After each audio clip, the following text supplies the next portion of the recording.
Hello there. So today we will discuss about the development of embryo in dicot plant. So let's start. There is a zygote. Zygote is the first cell after the fertilization. When one male nuclei and egg cell fertilize with each other, they will give rise to zygote. So this is zygote, and zygote is diploid. And there are two set of chromosome, one from the male and one from the female. So now, and there is a mitotic division occur. Mitotic division एक equational division होता है। मतलब इसमें क्या होता है कि जो number of set of chromosome वो सेम रहते हैं आफ्टर द ईच डिवीजन, तो इक्वेशनल डिवीजन होता है। ठीक है, तो इसका जो जाइगोट का क्या रहेगा, हर बार क्या होगा, इसका इक्वेशनल डिवीजन होगा। चलो भाई, तो जब अब इसका जो डिवीजन होगा वो बच्चे ट्रांसफर होगा, ट्रांसफर सेक्शन डिवीजन होगा। ट्रांसफर का मतलब ये रहता है ये, तो इस तरीके से जो ट्रांसफर होगा, तो इसमें जो एक सेल ऊपर होगी एक सेल नीचे होगी। जो नीचे वाली सेल है वो बेसल होगी और ऊपर वाली होगी टर्मिनल। बट ये जरूरी नहीं है कि ऊपर वाली हमेशा टर्मिनल ही हो। ठीक है, it is a typical ovules. ठीक है, ये हमने जो जिस ओव्यूल के लिए लिया है, ये लिया है एनाट्रोपस के लिए। ठीक है, एनाट्रोपस ओव्यूल में क्या रहता है कि जो माइक्रोपाइलर एंड रहता है वो नीचे की तरफ रहता है, जबकि जो चेलेजल एंड होता है वो ऊपर की तरफ होता है। इसीलिए जो टर्मिनल जो एंड होता है वो हमेशा किसकी तरफ होगा, चेलेजल एंड की तरफ। और जो बेसल जो सेल हम जिसको बोलेंगे वो हमेशा किसकी तरफ बनेगी, माइक्रोपाइलर एंड की तरफ। तो आपको ये ध्यान रखना है कि माइक्रोपाइलर एंड है किस तरफ और चेलेजल एंड किस तरफ है, उसी तरफ। अगर इस तरफ माइक्रोपाइलर होगा तो ऊपर बेसल होगी, नीचे टर्मिनल होगी। तो ये चीज याद रखनी है। अब नेक्स्ट, तो टर्मिनल और बेसल हमको ये ध्यान रखना है। अब इसके बाद क्या होगा, अभी क्या होगा, टर्मिनल का डिवीजन नहीं होगा, सिर्फ बेसल का होगा। और बेसल का जो डिवीजन होगा वो एक पैटर्न में होता है, नीचे की तरफ ट्रांसफर होता है ऐसे। ये मेरी एक टर्मिनल सेल है। ठीक है, और इसके जो थोड़ी सी बड़ी बना देते हैं, ये टर्मिनल सेल है और इसके नीचे इस तरीके से बहुत सारे डिवीजन होते हैं, एक दो, ये इस तरीके से सेल बन जाएंगे इसके नीचे, और एक नीचे बड़ी सेल बन जाएगी जिसको कहते हैं हाउस्टोरियम। तो ये बन जाएगा मेरा हाउस्टोरियम। ठीक है, ये जो जितनी भी ये सेल्स होंगी they are known as suspensor cell. ये बोली जाएंगी suspensor cell and this is my terminal. तो this terminal also known as proembryo. ठीक है, ये किसे ना, प्रोएम्ब्रियो। ठीक है, दिस इज प्रोएम्ब्रियो। यानी प्रो का मतलब क्या रहता है, प्रो का मतलब पहले, यानी एम्ब्रियो बनने से पहले। ठीक है, यानी एक्चुअल में जो एम्ब्रियो बनना है वो इससे बनना है। ठीक है, सस्पेंसर सेल्स का काम रहता है कि इस एम्ब्रियो को पेनिट्रेट करवाए जितना ज्यादा हो सके एंडोस्पर्म के अंदर। एंडोस्पर्म हमने लास्ट वीडियो में देखा था कि एंडोस्पर्म का काम क्या रहता है, टू प्रोवाइड न्यूट्रिशन। तो जितना अंदर तक सस्पेंसर सेल उसमें पेनिट्रेट कर पाएंगी उतना ज्यादा वो न्यूट्रिशन ड्रा कर पाएंगे एंडोस्पर्म से। तो इन एक्चुअल में ये भी एक सस्पेंसर सेल ही होती है, बट ये स्पेशल सेल, तो इसीलिए तो काम इसका भी वही रहता है कि प्रोवाइड द न्यूट्रिशन। ठीक है, to penetrate so it can provide the nutrition. तो प्रोएम्ब्रियो और सस्पेंसर सेल। अब क्या होगा, कुछ देर के लिए जो डिवीजन होगा वो प्रोएम्ब्रियो का होगा। यानी अब जो नेक्स्ट जो डिवीजन होना है, यहाँ पे बना लेते हैं, वो प्रोएम्ब्रियो का होना है। प्रोएम्ब्रियो डिवाइड कैसे करता है, पैटर्न नहीं होता है। ठीक है, इट्स अ मास डिवीजन होता है। मास डिवीजन का मतलब है कि कोई भी सेल किसी भी तरीके किसी भी तरफ डिवाइड कर सकती है। ये जरूरी नहीं है जैसे कि हमारा बेसल सेल्स का हुआ ये। ठीक है, कई बुकों में आपको बेसल सेल्स की जो डिवीजन है वो इस तरीके से मिल सकती है कि इन सेल्स को डिमार्क कर दिया जाएगा, ए बी यूं करके डिमार्क कर दिया जाएगा फॉर अ बेटर अंडरस्टैंडिंग। तो इसलिए बस आपको ये याद रखना है इनके कि B C B A B B. ठीक है, इस तरीके से अब प्रोएम्ब्रियो को देखें कि इसका डिवीजन। अब सिर्फ मैं प्रोएम्ब्रियो को ले रहा हूं कुछ देर के लिए। ये मेरी टर्मिनल सेल है। ठीक है, this is a terminal cell. अब इस टर्मिनल सेल का मास डिवीजन होता है। मास डिवीजन की कि उसमें कहीं भी हो सकता है, पर अगर मैं यहाँ पर कहीं भी सेल बनाऊंगा तो वो समझ में नहीं आएगा हमारे, क्योंकि हमको हमारा जो मेन टॉपिक है वो है हमको ये टॉपिक समझना, ठीक है। मेन चीज जो ये है, ठीक है, ना कि एक्चुअली वो, ठीक है, क्योंकि एक्चुअली रियलाइजेशन थोड़े से इसमें कम है होगी अगर हम ऐसा करेंगे तो। अब इसमें नेक्स्ट, तो इसका जो पहले मास डिवीजन होगा यू 4 सेल होगी, ठीक है, and after that it became 4, ठीक। तो पहला का जो आना जाएगा, ठीक है, embryo quadrant and then it became proembryo octant. पहले क्या होगा, जब 4 सेल होंगी, यानी जब 4 सेल की स्टेज को मैं क्या बोलता हूं, प्रो एम्ब्रियो क्वाड्रेंट, और 8 सेल की स्टेज को क्या बोलता हूं, प्रो एम्ब्रियो ऑक्टेंट। तो अभी ये क्या बन गया है मेरा, प्रो एम्ब्रियो ऑक्टेंट, ठीक है। 1 2 3 4 5 6 7 और ये 8, ठीक है, देयर आर 8 सेल्स। तो अब ये क्या बन चुका है मेरा, एक इसको क्या बोला जाता है, प्रो एम्ब्रियो ऑक्टेंट। ये क्या है, प्रो एम्ब्रियो ऑक्टेंट, ठीक है। पहले क्वाड्रेंट बनेगा फिर ऑक्टेंट में कन्वर्ट हो जाएगा। तो इस तरीके से क्या होगा इसका डिवीजन, ठीक है।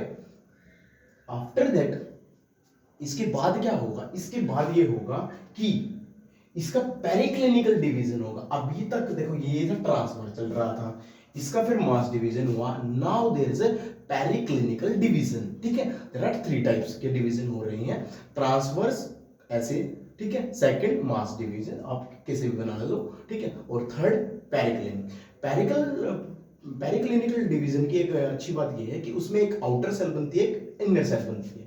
तो इस तरीके से देखेंगे, ठीक है, कि ये है, इसके बाद इसका क्या होगा, ठीक है, इस तरह बना लेते हैं, इसका क्या होगा, पेरिक्लिनिकल डिवीजन, जो ये मेरा इस तरीके से था। अब इसका पेरिक्लिनिकल डिवीजन होगा, यानी एक आउटर सेल एक इनर सेल, ठीक है, एक आउटर सेल एक इनर सेल, और इस तरीके से करते करते क्या बन जाएगा, इससे एक आउटर जोन, ठीक है, एक आउटर जोन और एक इनर जोन, ठीक है। तो there is outer cell and inner cell, इस तरीके से इसको बोलते हैं पेरिक्लिनिकल डिवीजन इसका। तो अब पेरिक्लिनिकल डिवीजन बनने के बाद जो एरिया है, जो बाहर वाला पेरिक्लिन, जो बाहर जो आउटर सेल्स हैं, जो पेरिक्लिनिकल के आउटर जो सेल हैं वो कहलाएंगी dermatogen and they will give rise to the epidermis. हमने लास्ट ईयर पढ़ा था कि एपिडर्मिस क्या होती है, ठीक है, जो आउटर जो लेयर होती है, ठीक है, वो एपिडर्मिस बनाएगी, ठीक है, यहां तक। अब जो नेक्स्ट जो डिवीजन है, अभी अगर आप ये सोच रहे हो कि इतना सा रियलाइज मत करो, इसको पूरा रियलाइज करो। इसके नीचे क्या है, फिर सस्पेंसर सेल है,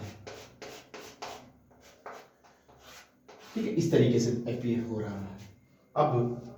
अब जो नेक्स्ट जो डिवीजन है, जो सेल टर्मिनल सेल के बिल्कुल अटैच होती है, या जो सेल इस प्रो एम्ब्रियो के बिल्कुल डायरेक्ट अटैच रहती है, ठीक है, जो suspensor cell direct proembryo से अटैच रहती है, उसको कहा जाता है हाइपोफाइसिस। तो दिस इज माय, ये जो सेल है ये क्या है, हाइपोफाइसिस, ठीक है। तो हाइपोफाइसिस ये क्या है, अब जो डिवीजन होगा वो किसका होगा, हाइपोफाइसिस का। आपको ऑर्डर याद रखना है, पहले डिवीजन, इसको बेटर अंडरस्टैंडिंग के लिए, पहले डिवीजन किसका हो रहा था, बेसल का। बेसल सेल डिवाइड हुई, क्या बना है, सस्पेंसर सेल और हाउस्टोरियम। फिर हमारे किसके, फिर टर्मिनल का, टर्मिनल से क्या बना, प्रो एम्ब्रियो, ठीक है, प्रो एम्ब्रियो क्वाड्रेंट, और फिर पेरिक्लिनिकल डिवीजन होने के बाद एक प्रो एम्ब्रियो मास बन गया, ठीक है। अब नेक्स्ट, अब इसके बाद किसका डिवीजन हुआ है, थर्ड डिवीजन हो गया है हाइपोफाइसिस का, ठीक है, हाइपोफाइसिस का।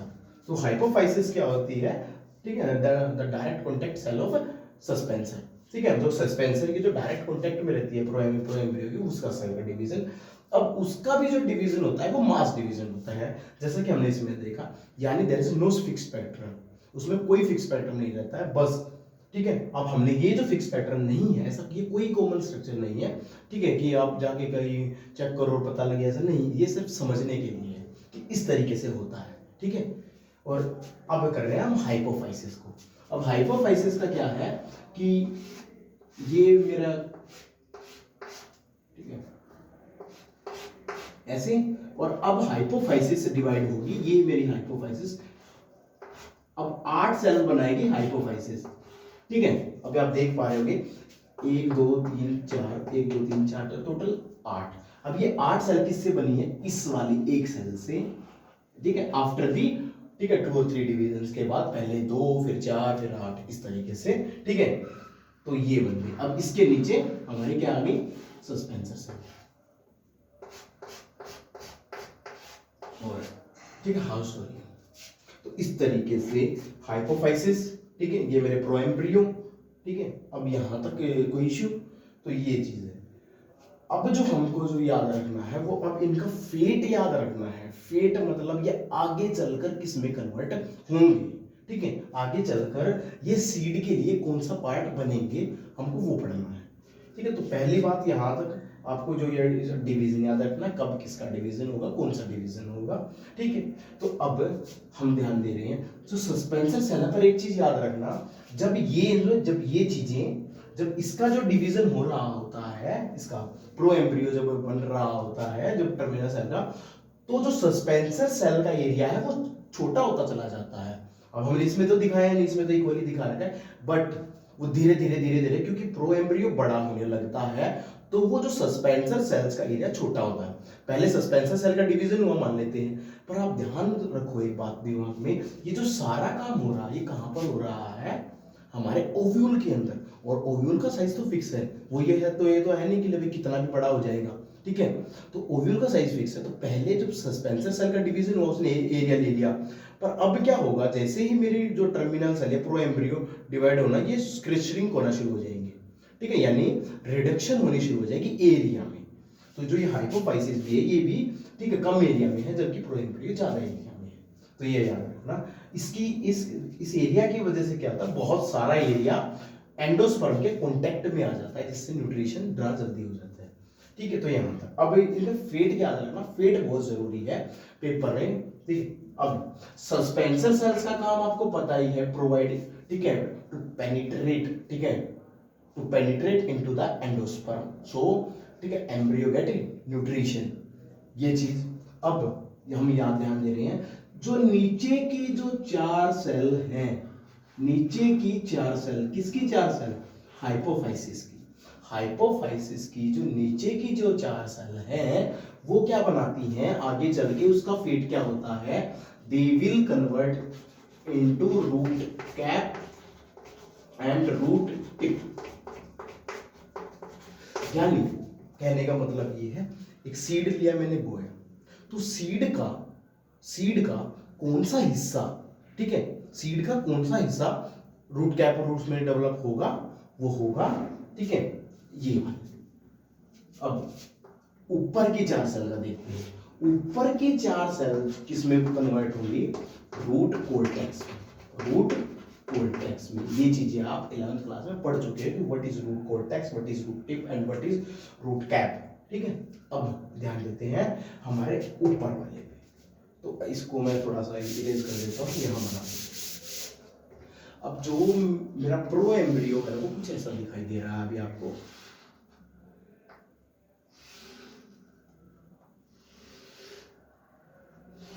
कुछ ऐसा दिखाई दे रहा है, ठीक है, ये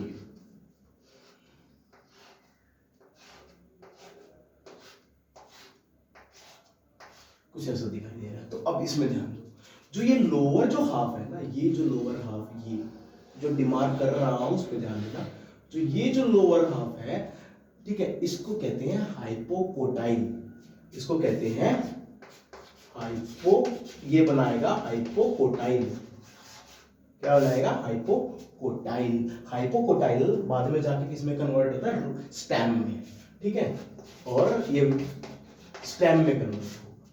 और ऊपर का जो हिस्सा है, जो ऊपर का जो हाफ बच गया, ठीक है, ऊपर का जो हाफ बच गया, वो बनाएगा प्ल्यूम्यूल एंड कोटिलेडोन्स,